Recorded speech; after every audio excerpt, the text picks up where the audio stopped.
Hello everybody, thanks for tuning in here onto our wine talk on our QR codes. Today we have 3 wines that we've selected here that we think are the most unique to the WestLake Grill wine list. Alright, so we're going to start out with the Pablo Caballero here. The Pablo Caballero out of Spain, it is a 50-50 blend of Graciano with a Cabernet Sauvignon. It is a biomatic meaning it's all naturally fertilized in their winery. I believe in this winery they do release like the animals and let them roam around freely, so everything's all naturally fertilized.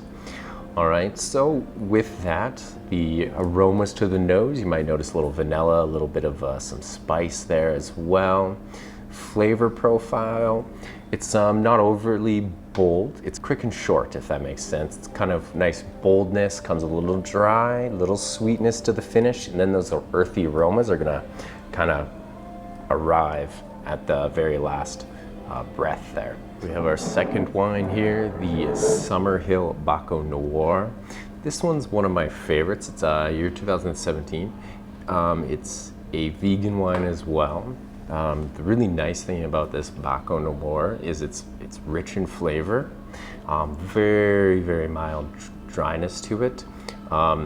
First sip, I feel like it's very heavy, then it just dwindles out to a nice, smooth, silky flavors. You're going to notice a little bit of smoke there as well in the flavor due to the fact that in 2017 the forest fires surrounding the areas actually played a huge part in the smoky flavor in that Summerhill Baco Noir, and of course they are from the Okanagan Valley. So for the last wine here we have the Shannon Ridge Buckshack Cabernet Sauvignon. The reason this one's unique to us is the bottle itself is a little bourbon bottle. The reason it's in a bourbon bottle is it is aged in old bourbon barrels, so it has a really distinct sweetness to it that you're not going to find in any other Cab Sav. Then it has a lovely little story about the Buckshack, and it's located on the winery at Shannon Ridge. It's also from Lake County, California. Should let you know about that. All right, so that ends off our little QR wine talk here at WestLake Grill. Thanks for tuning in, and we'll see you next time.